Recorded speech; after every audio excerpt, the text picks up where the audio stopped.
जय मसीह की। मसीह में मेरे प्यारे भाई और बहनों, मैं आपका भाई सूरज हमेशा की तरह एक बार फिर से आप सभी को सत्य की खोज में स्वागत करता हूं। तो चलिए हम शुरू करते हैं हमारे आज के बाइबल अध्ययन।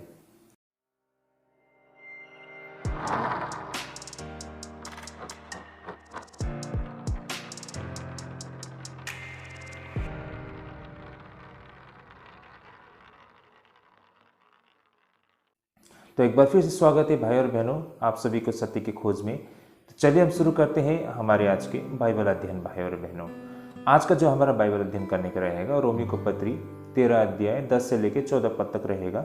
कुल मिलाकर 2 विषय रहेगा। आज का जो हमारा पहला विषय है मसीह में वो कर्ज जो कभी चुकाए नहीं जाती है। भाई और बहनों, हम मसीह जीवन में कुछ ऐसी चीज़ें होती है जिसे चुकाया नहीं जा सकता है। ऐसा क्यों है, किस लिए है और ऐसी कौन सी विषय है जिस पर आज हम अध्ययन करने जा रहे हैं। भाई और बहनों, आप सभी हमारे साथ बने रहिएगा। और इससे पहले कि जितने भी हमारे अध्ययन है आप हमारी प्लेलिस्ट से देख सकते हैं। हमारी पूरी कोशिश रहती है कि हम बिल्कुल chapter to chapter, verse to verse हम बाइबल अध्ययन करें। बिल्कुल प्रैक्टिकल टीचिंग यानी कि व्यवहारिक शिक्षा, बिल्कुल सरल भाषा में बाइबल की गहरी बातों को आपके समक्ष लेके आए, यही हमारी मकसद है। तो चलिए हम शुरू करते हैं हमारे आज के बाइबल अध्ययन। और जो वचन पढ़ने का रहेगा आज के विषय के मुताबिक रोमी को पत्री 13 अध्याय 8 से लेके 10 पद तक, और दूसरा विषय 11 से लेके आपका 14 पद तक रहेगा। तो काफ़ी रोचक विषय है भाई और बहनों, अंत तक बने रहेगा। चलिए हम सबसे पहले वचन को पढ़ लेते हैं। रोमी को पत्री 13 अध्याय 8 से लेके 10 पद तक। तो यहाँ पर वचन इस प्रकार लिखा है, आपस के प्रेम से छोड़ और किसी बात में किसी के कर्जदार न हो, क्योंकि जो दूसरे से प्रेम रखता है उसी ने व्यवस्था पूरी की है। क्योंकि यह कि व्यभिचार न करना, हत्या न करना, चोरी न करना, लालच न करना और इनको छोड़ और कोई भी आज्ञा हो तो सबका सारांश इस बात में पाया जाता है कि अपने पड़ोसियों से अपने समान प्रेम रख। प्रेम पड़ोसी की कुछ भी बुराई नहीं करता, इसलिए प्रेम रखना व्यवस्था को पूरा करना है। ओके, आमेन। भाई और बहनों, जैसे मैंने शुरुआत में कहा, आज का जो हमारा विषय मसीह में वो कर्ज जो कभी चुकाई नहीं जाती है। आई होप जब हमने वचन को पढ़ा आप सभी को कुछ बातें समझ में आई हो। इसे हम विस्तार से देखते हैं भाई और बहनों। यहाँ पर इसके पहले के जो अध्ययन में हमने प्रेरित पौलुस को एक ईसाई विश्वासियों को राज्य और राष्ट्र के प्रति कुछ ऐसे कर्तव्य के विषय में बताई गई थी।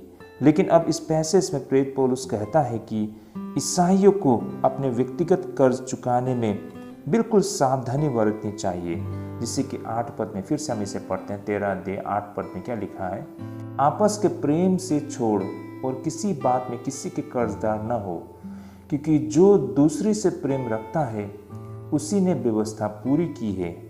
भाई और बहनों, जैसे कि दूसरे किसी व्यक्ति से प्रेम करना किसी कर्ज की तरह है, लेकिन हमें यह भी समझना पड़ता है कि ईसाइयों के लिए ये हमेशा से एक कर्तव्य रहा है।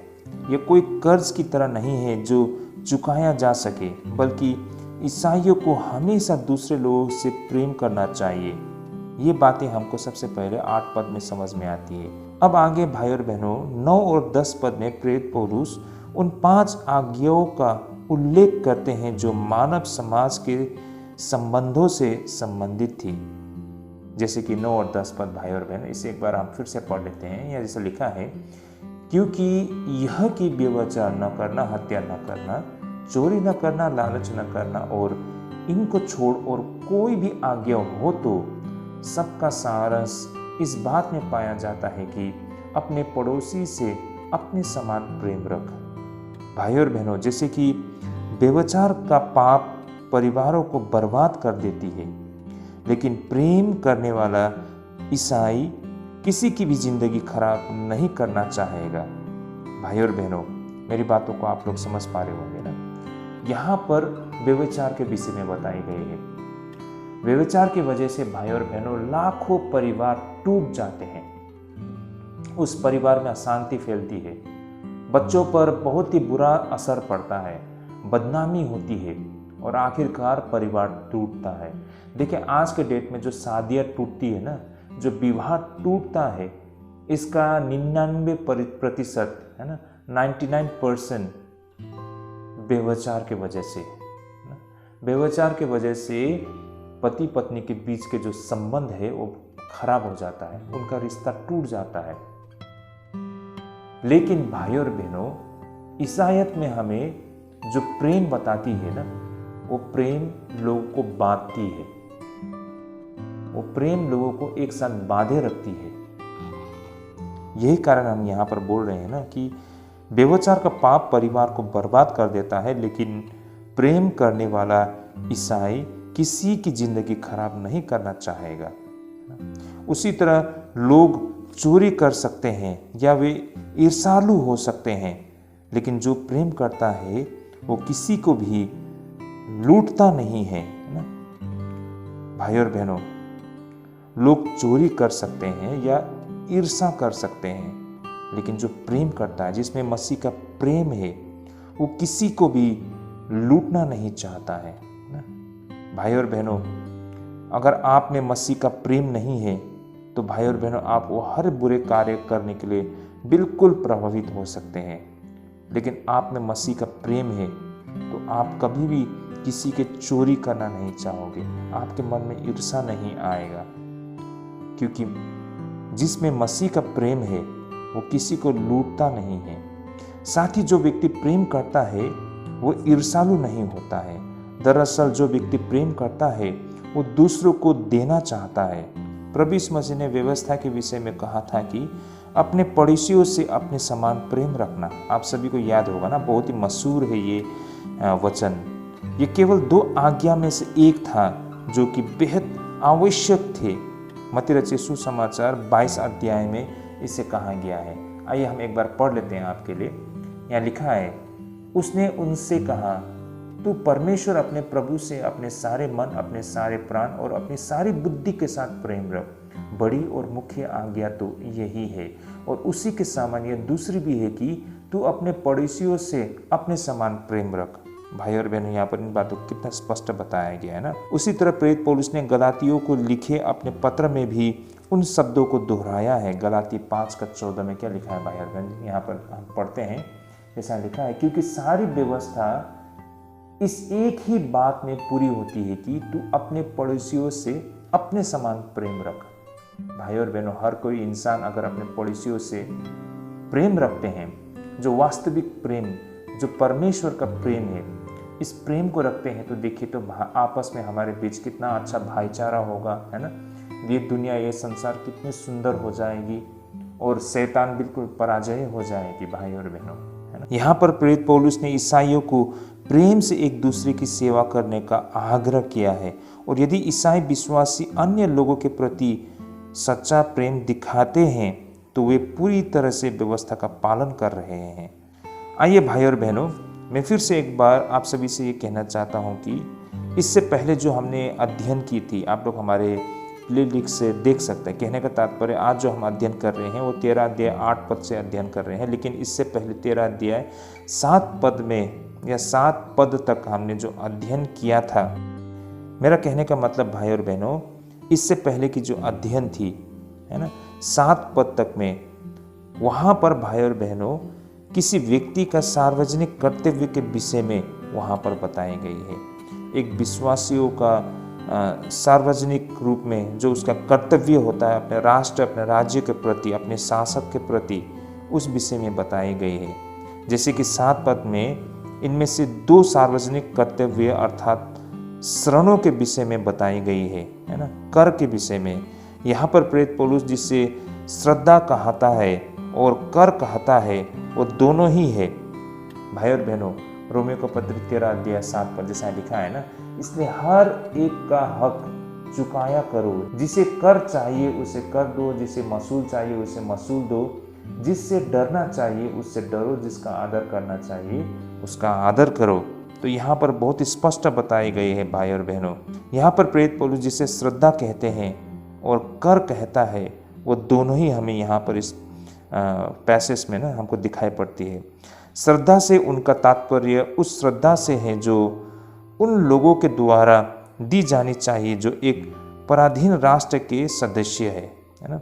किसी भी राष्ट्र के वो सदस्य, उस देश का वो मतलब सिटीजन है ना, उस देश का जो नागरिक है, उसे अपने राष्ट्र के प्रति, अपने राज्य के प्रति वो श्रद्धा दिखानी चाहिए। लेकिन रोमन सरकार के द्वारा अपने अधीन राष्ट्र पर लगाए जाने वाले मानक अंशदान मुख्यतः 3 प्रकार के होते थे।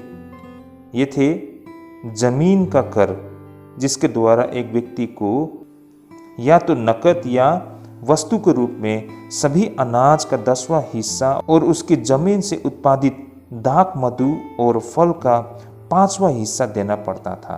आयकर, जो कि किसी भी व्यक्ति के आय का 1% हिस्सा था। उसी तरह व्यक्तिगत कर था, जो कि 14 से लेकर 65 वर्ष के आयु के बीच के प्रत्येक व्यक्ति को ये कर देना पड़ता था। साथ ही सीमा शुल्क, आयात और निर्यात पर कर देने होते थे।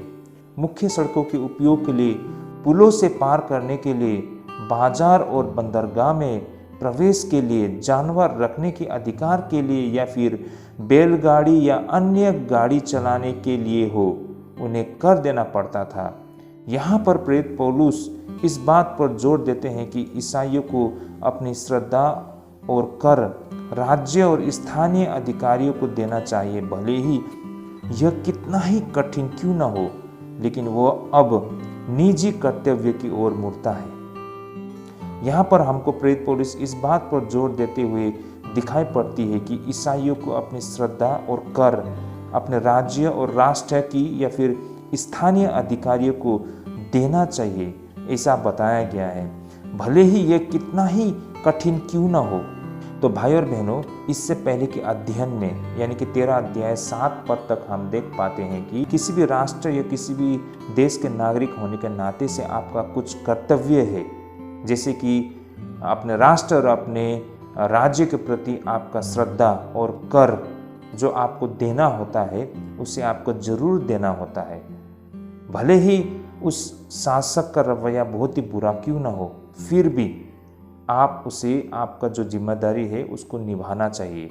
लेकिन आज हम यहाँ पर क्या देख पाते हैं कि प्रेरित पौलुस अपने व्यवहारिक जो सलाह है उसमें हमें अपनी निजी कर्तव्य की ओर मुड़ने के लिए कह रहे हैं ना, यानी कि हमारी जो निजी कर्तव्य है उसकी ओर ध्यान आकर्षित कर रहे हैं। वो कहता है कि किसी भी व्यक्ति पर कुछ भी बकाया न हो, ऐसा कहना लगभग अनावश्यक लगता है, लेकिन कुछ ऐसे लोग भी होते हैं जो वे परमेश्वर से प्रार्थना करते हैं कि हमारे कर्ज से हमें माफ़ करे, जैसे हमने अपने कर्जदारों को माफ़ किए हैं, यह कहकर तोड़ मोड़ देते हैं और सभी दायित्वों से मुक्ति के लिए वो दावा किया करते हैं। यही कारण यहाँ पर प्रेरित पौलुस को अपने लोगों को यह याद दिलाना पड़ता है कि ईसाई धर्म हमारी संगी साथियों के प्रति हमारे दायित्वों से इनकार करने का बहाना नहीं है, बल्कि यह उन्हें अधिकतम रूप से पूरा करने का एक कारण भी है। यहाँ पर प्रेरित पौलुस उस एक कर्ज के विषय में बताते हैं जिससे हर एक उस व्यक्ति को हर दिन चुकाना पड़ता है, लेकिन साथ ही उसे हर दिन एक दूसरे से प्रेम करने का कर्ज भी उठाना पड़ता है। ओरिगन कहते हैं कि प्रेम का कर्ज स्थायी रूप से हम में रहता है और हमें कभी नहीं छोड़ता है। यह एक ऐसा कर्ज है जिसे हम दोनों हर दिन उतारते हैं, फिर भी हमेशा के लिए हम में बना रहता है। यहाँ पर प्रेरित पौलुस का दावा है कि यदि कोई व्यक्ति ईमानदारी से, प्रेम से इस कर्ज को चुकाना चाहता है, तो इसका मतलब है वह सभी आज्ञाओं को पालन कर रहा है, जैसे कि वह व्यभिचार नहीं करता है, क्योंकि जब दो लोग अपनी शारीरिक भावनाओं को अपने ऊपर हावी होने देते हैं तो इसका कारण यह नहीं है कि वे एक दूसरे से बहुत अधिक प्रेम करते हैं, बल्कि इसके विपरीत यह है कि वे एक दूसरे से बहुत कम प्रेम करते हैं। वास्तव में सच्चे प्रेम में एक साथ सम्मान और संयम होते हैं, जो पाप से बचाता है। उसी तरह वह हत्या नहीं करेगा, क्योंकि प्रेम कभी नष्ट नहीं करना चाहेगा, बल्कि हमेशा निर्माण करना चाहेगा। ये हमेशा दयालु होते हैं और किसी दुश्मन को भी नहीं मारता है, बल्कि उसे दोस्त बनाकर उसे जीत लेता है। वो कभी चोरी नहीं करता, क्योंकि प्रेम हमेशा पाने से ज़्यादा देने में लगा रहता है। उसी तरह भाई और बहनों, वो लालच नहीं करेगा, क्योंकि लोभ निश्चित वस्तु के लिए अनियंत्रित इच्छा है, और इस तरह प्रेम मन को शुद्ध करता है जब तक कि वह बुरी इच्छा समाप्त न हो जाए। एक प्रसिद्ध कहावत है, परमेश्वर से प्रेम करो और वही करो जो तुम्हें पसंद है। यदि प्रेम मनुष्य के हृदय का मुख्य स्रोत है, और यदि उसका पूरा जीवन परमेश्वर के प्रति प्रेम और अपने संगी साथी के प्रति प्रेम उस पर हावी है, तो उसे किसी भी अन्य व्यवस्था की आवश्यकता नहीं है। भाई और बहनों, ये था हमारा आज का पहला विषय, मसीह में वो कर्ज जो कभी चुकाई नहीं जाती है। कुछ ऐसी चीज़ें होती हैं भाई और बहनों जो हमको हमेशा चुकाना होता है, लेकिन कुछ ऐसी चीज़ें होती है जो हम जितना चुकाएंगे फिर भी वो चीज़ हम में बना रहता है ना। जैसे कि प्रेम, है ना। प्रेम का कोई सीमा नहीं होता है, और इसको हम मतलब दिखा के ख़त्म नहीं कर सकते हैं, या प्रेम करके ख़त्म नहीं कर सकते हैं। प्रेम कभी ख़त्म नहीं होता है भाई और बहनों, बल्कि ये तो और भी बढ़ता जाता है ना, और भी बढ़ते जाता है।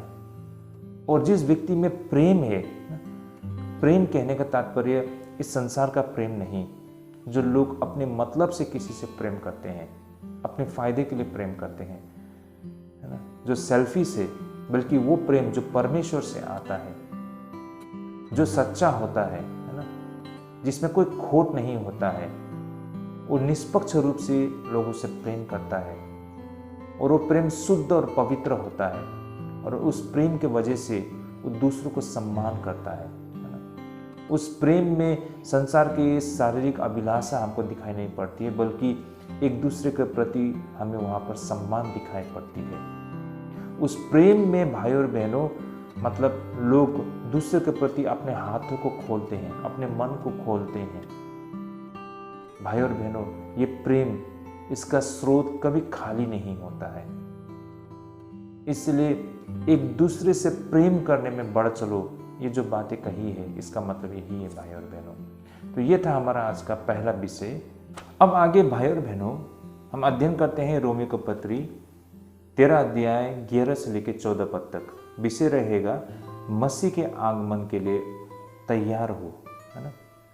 मसीह का जो आगमन है, उस आगमन के लिए तैयार होना, ये हमारा आज का विषय है। इस विषय पर प्रेरित पौलुस का क्या कहना है, इस पर आज हम अध्ययन करेंगे।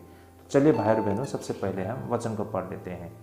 जैसा कि यहाँ लिखा है, और समय को पहचान कर ऐसा ही करो, इसलिए कि अब तुम्हारे लिए नींद से जाग उठने की घड़ी आ पहुंची है, क्योंकि जिस समय हमने विश्वास किया था उस समय के विचार से अब हमारा उद्धार निकट है।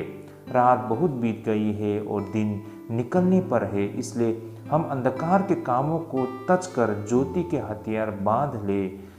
जैसा दिन को सोता है वैसा ही हम सीधी चाल चले, ना कि लीला क्रीड़ा और पियक्कड़पन, न व्यभिचार और लुच्चापन में, और न झगड़े और डाहा में, वरन प्रभु यीशु मसीह को पहन लो और शरीर के अभिलाषाओं को पूरा करने का उपाय न करो। भाई और बहनों, ये आज का हमारा दूसरा विषय, मसीह के आगमन के लिए हो तैयार। यहाँ पर कई उन महान लोगों की तरह प्रेरित पौलुस भी समय की कमी से परेशान थे। कहने का मतलब अब समय बहुत कम रह गया, इसलिए प्रेरित पौलुस इसे लेकर बहुत ही चिंतित दिखाई पड़ते हैं। आइए हम इसे वर्स टू वर्स देखते हैं, इसके शाब्दिक अर्थ को समझने के लिए प्रयास करते हैं। जैसे कि 11 और 12 पद में प्रेरित पौलुस किसी ऐसे व्यक्ति का वर्णन करते हैं जो सो रहा हो, है ना। एक बहुत ही महत्वपूर्ण अवसर के लिए तैयार होने के लिए इस व्यक्ति को जागने की जरूरत है। ईसाइयों को यह एहसास होना चाहिए कि मसीह जल्द ही वापस आने वाली है। उन्हें उस समय का उत्सुकता से इंतजार करना चाहिए, क्योंकि तब उन्हें अपने नए पुनरुत्थान देह प्राप्त होगी। इस तरह उनका उद्धार पूर्ण होगा। लेकिन यह भी सत्य है कि कोई नहीं जानता कि मसीह कब लौटेंगे, है ना भाई और बहनों। क्या कहा गया है मत्ती रचित सुसमाचार 24 अध्याय 36 पद में, उस दिन और उस घड़ी के विषय में कोई नहीं जानता, न स्वर्ग के दूत और न पुत्र, परंतु केवल पिता। तो यही कारण भाई और बहनों, वो मात्र परमेश्वर जानते हैं उस निश्चित समय के लिए। इसलिए हर एक को उन सेवकों की तरह होनी चाहिए जिनका स्वामी यात्रा पर गया हो, और जब तक स्वामी वापस न आ जाए सेवकों को अपना कर्तव्य ईमानदारी से निभाना चाहिए। मत्ती रचित सुसमाचार 24 अध्याय 45 से 50 पद में क्या कहा गया इस विषय पर? सो वह विश्वास योग्य और बुद्धिमान दास कौन है जिसे स्वामी ने अपने नौकर चाकरों पर सरदार ठहराया कि समय पर उन्हें भोजन दे। धन्य है वो दास जिसे उसका स्वामी आकर ऐसा ही करते पाए।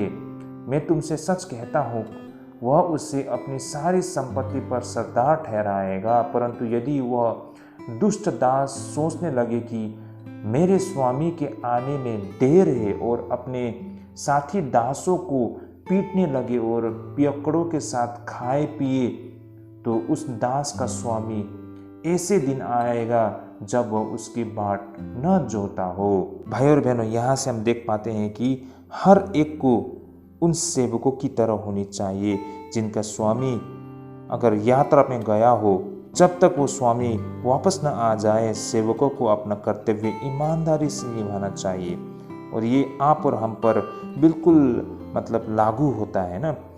हम नहीं जानते कि हमारा मसीह कब आएंगे, लेकिन हमें उस वफादार ईमानदार सेवक की तरह हमें अपने कर्तव्य को निरंतर निभाते रहना है।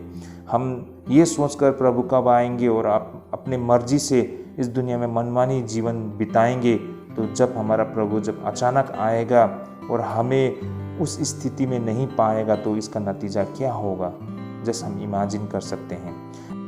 आगे प्रेरित पौलुस ईसाइयों से यह भी कहते हैं कि वे सोचे कि लोगों को उजाले में कैसा व्यवहार करनी चाहिए, और रात बीत जाए लोगों को कार्य करने के लिए भी तैयार होना चाहिए। उसी तरह ईसाइयों को आलसी नहीं होनी चाहिए, क्योंकि वे मसीह के लौटने का प्रतीक्षा करते हैं। परमेश्वर ने उन्हें महत्वपूर्ण कर्तव्य निभाने के लिए दिए हैं। प्रेरित पौलुस ईसाइयों के काम की तुलना सैनिकों के काम से करते हैं। एक सैनिक उस तरीके से व्यवहार नहीं कर सकता है जो उसे पसंद हो, बल्कि उसे तो अपने कप्तान के प्रति वफादार होनी चाहिए और आज्ञाकारी होना चाहिए। बिल्कुल उसी तरह एक ईसाई भी ऐसा व्यवहार नहीं कर सकते हैं जैसा वे स्वयं चाहे, उसे जो पसंद हो, जो चाहे, अपने मर्जी से वो कुछ नहीं कर सकते हैं। इसके बजाय उन्हें उस तरीके से व्यवहार करना चाहिए जिससे परमेश्वर प्रसन्न होती है। भाई और बहनों, हमारी सेवकाई से परमेश्वर खुश है या नहीं है, वो बहुत मायने रखता है। भाई और बहनों, हम हर कोई कहते हैं कि हम प्रभु की सेवा करते हैं, परमेश्वर की आराधना करते हैं, लेकिन हमारी जो आराधना, हमारी सेवकाई से हमारे परमेश्वर हमसे संतुष्ट हैं, हमसे खुश हैं, ये बहुत ही मायने रखता है। वरना भाई और बहनों, अंधेरे में तीर चलाने की तरह होगी, है ना। हम बस अपने ही सोच की तरह, अपने ही सोच से हम चलते हैं, हमारे मन में जो आया वही करते हैं, और हम सोचते हैं कि हम जो भी कर रहे हैं इससे परमेश्वर खुश होंगे। लेकिन हो सकता है हमने परमेश्वर की आज्ञा के मुताबिक नहीं किया हो, परमेश्वर की इच्छा को पूरा नहीं किया हो, हमने प्रभु को खुश नहीं किया हो, प्रभु को हमने संतुष्ट नहीं किया हो, तो हमारी आराधना उसका कोई मायने नहीं रहता है ना। हमारा जो सेवा का है वो बेमायने हो जाती है, इसलिए वो अंधेरे में तीर चलाने की तरह होगी। इसलिए आज हम क्या कर रहे हैं इसे परखने की आवश्यकता है। और आगे उसी तरह भाई और बहनों, युद्ध के लिए सैनिक को विशेष कपड़े पहनने होते हैं। जब वे लड़ेंगे तो वे कपड़े उनकी रक्षा क्या करते हैं। और ईसाइयों को भी परमेश्वर का कार्य करने के लिए एक विशेष तरीके से तैयारी करने की आवश्यकता है, जैसे कि 14 पद में कहा गया है ना। और साथ ही पहला थेसलोनिकियों 5:8 और एफिशियन चैप्टर 6 वर्स 11 to 18 में हम देख पाते हैं। पहले तो हम देखते हैं यहाँ पर 14 पद में, रोमियो के पत्र 13 अध्याय 14 पद में क्या कहा गया है। वरन प्रभु यीशु मसीह को पहन लो और शरीर की अभिलाषाओं को पूरा करने का उपाय न करो।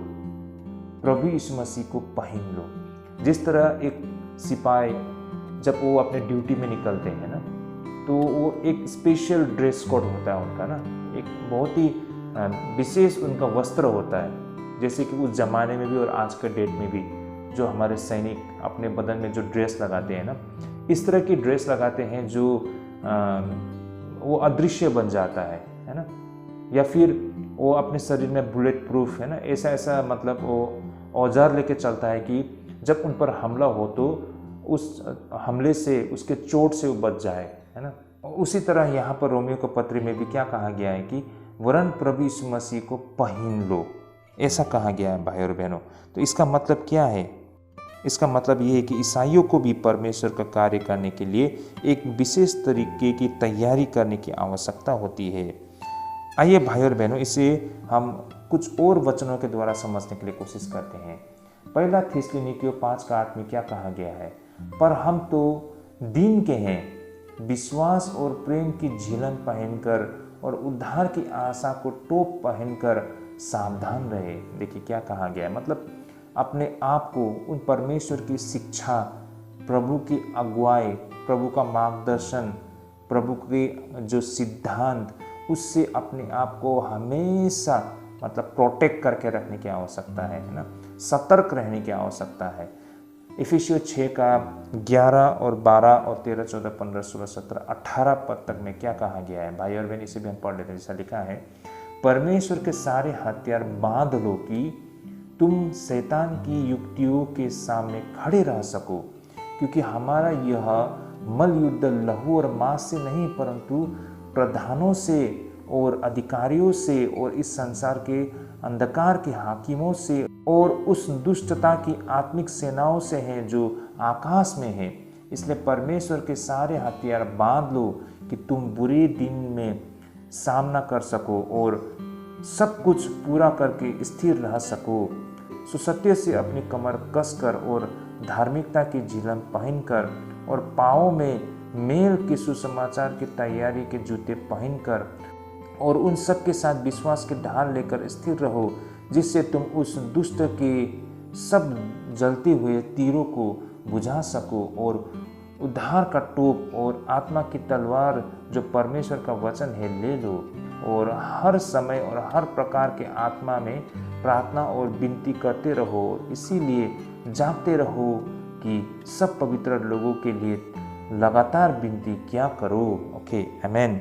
भाई और बहनों, हमने यहाँ पर काफ़ी लंबा वचन को पढ़ा है और ये बातें हमको यहाँ पर स्पष्ट करता है कि हमें कितने सतर्क रहने की आवश्यकता है। आगे यहाँ पर जब प्रेरित पौलुस अंधेरी रात के विषय में लिखते हैं तो वह शैतान की शक्ति और पाप की शक्ति के विषय में सोच रहे होते हैं।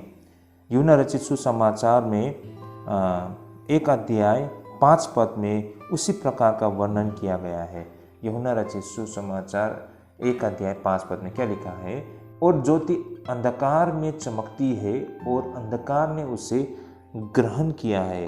आगे अय्यूब हमको 24:13 से 17 में भी ऐसा पाया जाता है। यहाँ लिखा है, फिर कुछ लोग उजियाले से बैर रखते, वे उसके मार्गों को नहीं पहचानते और न उसके मार्गों में बने रहते हैं। खूनी पहा फटते ही उठकर दीन दरिद्र मनुष्य को घात करता और रात को चोर बन जाता है।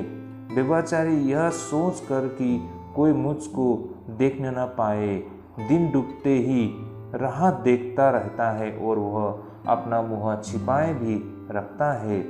वे अंधियारे के समय घरों में सेंध मारते और दिन को छिपे रहते हैं। वे उजाले को जानते भी नहीं, इसलिए उन सबों को भोर का प्रकाश घोर अंधकार सा जान पड़ता है, क्योंकि घोर अंधकार का भय वे जानते हैं। भाई और बहनों, कई दुष्ट लोग अपनी दुष्ट योजनाओं को अंजाम देने से पहले रात होने की इंतजार करते हैं। उदाहरण के लिए अधिकांश चोर रात में चोरी करना पसंद किया करते हैं, क्योंकि वे दिन के उजाले से डरते हैं। लेकिन अब प्रेरित पौलुस लिखते हैं कि अंधेरी रात लगभग खत्म हो चुकी है, इसलिए लोगों के लिए बुरे काम करने का अवसर लगभग खत्म हो गई है। मसीह ने हमारे लिए मरकर पाप और शैतान की शक्ति को हराया है और हमारी उद्धार उसके लौटने पर पूरी होती है। ये बातें हमको यहाँ पर समझ में आती है। आगे हम 13 और 14 पद में देखते हैं।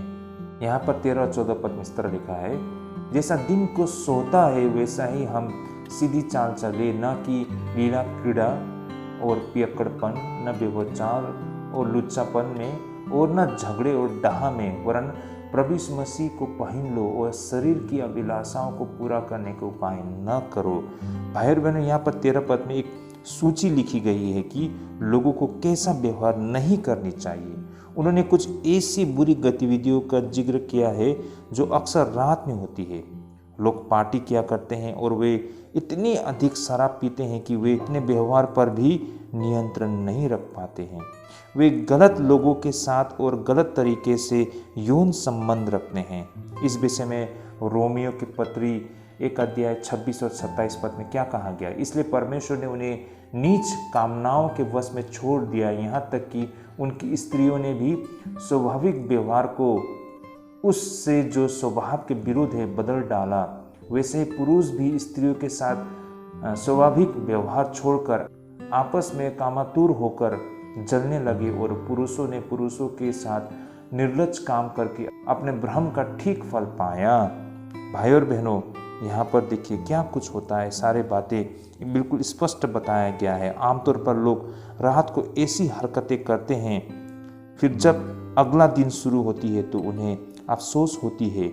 वे बीमार महसूस करते हैं क्योंकि उन्होंने बहुत अधिक खा लिया है ना, इतना खा लिया है कि एक इंसान को ना उसका लिमिट जो होता है उसको क्रॉस कर लिया है। वो इतना भुक्कड़ है, मतलब इतना लालच है, और उसका बहुत ही बुरा असर उसके शरीर में पड़ता है। वे शर्मिंदा है क्योंकि शराब के कारण वे मूर्खतापूर्वक काम किया करते हैं। ऐसे लोग अपने पत्नियों और पतियों को परेशान किया करते हैं। वे अपने दोस्तों को भी नाराज कर बैठते हैं, लेकिन ईसाइयों को ऐसा नहीं करना चाहिए क्योंकि ऐसी गतिविधियां रात की होती है। लेकिन ईसाई तो रात से संबंधित नहीं है ना। यदि रात का अर्थ पाप और शैतान है तो भाई और बहनों, एक ईसाई कैसे रात से संबंधित हो सकती है। भाई और बहनों, ईसाई मसीह के हैं, ये बात हमें समझना होगा। इसलिए ईसाइयों को हमेशा सही व्यवहार चुनना चाहिए। उन्हें उस तरह रहना चाहिए जिससे परमेश्वर प्रसन्न रहते हैं। उन्हें वैसे ही जीना चाहिए जैसे मसीह चाहते हैं कि वे जिए। उन्हें उन चीज़ों के विषय में नहीं सोचनी चाहिए जो उनकी पापी मानवीय इच्छाओं को संतुष्ट करती है। भाई और बहनों, इनके अलावा आगे हम प्रेरित पौलुस के विषय में यह कहना चाहते हैं कि उस वक्त प्रेरित पौलुस के विचार में केवल समय की कमी के अलावा और भी बहुत कुछ चल रहा था। जैसे कि प्रेरित पौलुस को ईसा मसीह के दूसरे आगमन की आशा थी, और यह प्रारंभिक कलीसिया को किसी भी क्षण होने की एक उम्मीद थी, और इसलिए उसे तैयार होने की तत्काल आवश्यकता थी। लेकिन समय के साथ यह प्रत्याशा धूमिल और धुंधली हो गई थी। फिर भी एक स्थायी तथ्य बना रहता है कि कोई भी नहीं जानता है कि परमेश्वर कब प्रकट हो और हमारा सपना कब पूरा होगा। समय लगातार छोटा होता जाता है क्योंकि हम दिन एक दिन उस समय के करीब होते हैं। इसलिए हमें भी सभी चीज़ें तैयार रखनी चाहिए। भाई और बहनों, आज 2000 साल बीत चुके हैं। ये प्रश्न हमारे मन में भी आती है कि अब और कितना देर, या फिर 2000 साल हो चुके हैं तो शायद प्रभु यीशु मसीह नहीं आएंगे। हमने गलत समझ लिया इन बातों को। बहुत सारे लोग ऐसा माना जाता है कि वे लोग ऐसा सोचते हैं कि यीशु मसीह नहीं आएंगे। आना होता तो बहुत पहले आ जाती, या फिर यीशु मसीह जो बातें बोल रहे थे हम समझ नहीं पाए, या फिर यीशु मसीह नहीं आएंगे, ऐसा तथ्य भी लोग देते हैं भाई और बहनों। लेकिन भाई और बहनों, हमें ये नहीं भूलना चाहिए कि प्रभु का आगमन कब होगा हम में से कोई नहीं जानता है भाई और बहनों। और जितना समय बीत रहा है उतना ही हम उस क्षण के करीब आ रहे हैं। और ऐसा माना जाता है बहुत सारे तथ्यों के मुताबिक प्रभु का दिन बहुत निकट है। इसलिए हमें सतर्क रहना चाहिए, उस सेवक की तरह ईमानदार रहना चाहिए, है ना, जो उसके मालिक आने का इंतजार में रहता है। भाई और बहनों, हमें इस संसार की तरह नहीं होना है ना। इस संसार में नहीं भूल जाना चाहिए। संसार में बहुत कुछ हो रहा है। कभी कभी लगता है कि हमें भी, जब हम भी इस दुनिया के लोग हैं तो दूसरे लोग जिस तरह जीवन जीते हैं हम भी क्यों ना उसी तरह का जीवन जीकर हम थोड़ा आनंद लें। ऐसी सोच हमें नहीं रखनी है भाई और बहनों। ये प्रभु का मतलब प्रभु को धोखा देने की तरह है, इसलिए प्रभु का दिन बहुत निकट है। इन बातों को प्रेरित पौलुस यहाँ पर बता रहे हैं। तो भाई और बहनों, ये था हमारा आज का अध्ययन। आई होप आज के अध्ययन के द्वारा हम सभी को बहुत अच्छी समझ मिली है। जो प्रेरित की पत्री जो हम अध्ययन कर रहे हैं, बिल्कुल हम chapter to chapter, verse to verse से हम अध्ययन कर रहे हैं और इसके पीछे के जो गहरी समझ है उसे हम आपके समक्ष लाने के लिए प्रयास कर रहे हैं। आई होप आज के अध्ययन के द्वारा हम सबको ढेरों आशीष मिलेगी। अगर आप सभी को लगता है कि ये अध्ययन हमारे लिए आशीषित है, जरूर इसे अपने फ्रेंड रिलेटिव सभी के साथ शेयर कीजिए ताकि उन तक भी ये सत्य और तथ्य पहुँच पाए। तो भाई और बहनों, आज के लिए हम यहीं पे स्थगित करते हैं। अगले अध्ययन में हम मिलेंगे। प्रभु तब तक आप सभी को ढेरों आशीष करे। जय मसीह की।